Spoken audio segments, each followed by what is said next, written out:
Hey, so goal setting is a big thing for new managers, new leaders. It's really important, and we have to break that down. We have to help understand why goals are important and what that happens. And we have to set them for ourselves as well as our team. So Naftali, as we do that, why is goal setting so important for ourselves, and why is it so important for our teams? Sure, Phil. Yeah, I mean, goal setting, I think, is critical. Most people recognize that we perform to goals. They motivate us. They give us a target, right? As Yogi Berra once said, I think it was Yogi, if you don't know where you're going, any road will get you there. But if you know where you want to be, if you have a sense of direction, then you could really be specific and tactical in your approach of what you're going to do. Now, many folks listening to this already know the benefit of goals. They've probably been using goals themselves, but some people not, because maybe they just kind of figured it out and they're motivated and all of that. So very quickly, I'd like to talk about two elements, and then I want to get your take in on this as well. First of all, we need goals for ourselves, and we also need goals for the team. And they need to be able to be things that we talk about, kind of like bounce back and forth between them, because what motivates me may not motivate others. And at the same time, if the team has a goal, we can kind of push each other to achieve that. And then we'll really kind of take it to the next level. Goals need to be both smart and they need to be positively stated. So the focus is not what do I want to avoid? I'm going to waste less time, so to speak, but it's going to be more about I'm going to utilize my time in a more effective way. I'm going to make X number of calls during a time block. I'm going to block my calendar every day for X amount of time in order to achieve certain things. And when you think about SMART, which is an acronym, it's for specific, measurable, achievable or attainable, realistic or relevant, and then time-bound. So what do I specifically want to accomplish? And of course, why do I want to accomplish it? So for example, if you talked about a report in a previous conversation, if I want to complete a report and I want to do it every week, I might say, I'm going to block out 30 minutes on my calendar every single day in order to complete a daily report that will, at the end of the week, produce the following result.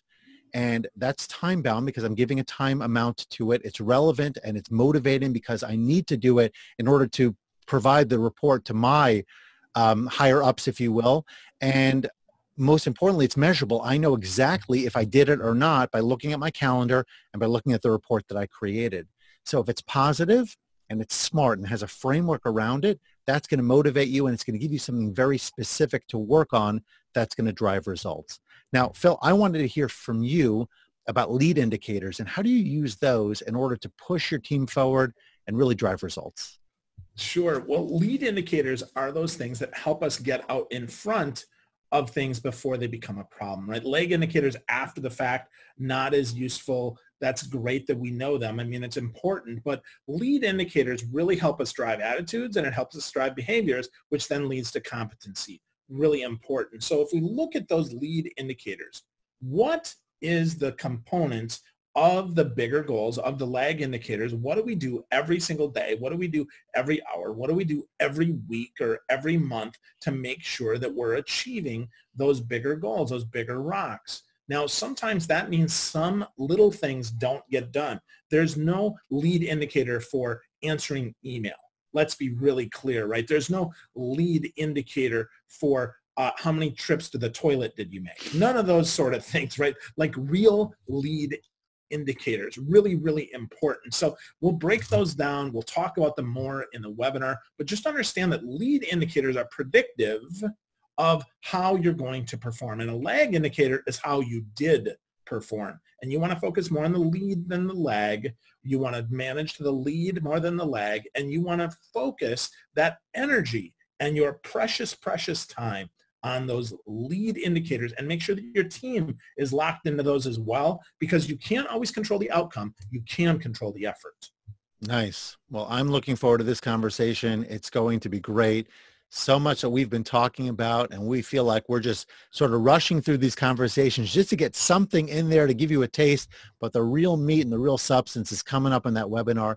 Definitely get to that registration link. Register today. It's free. It's going to be awesome. Please join us. I know you will be very happy that you did, and we're looking forward. And productive, more productive. This is going to help you drive more results. Drive results. We'll see you then. That's it. Yep.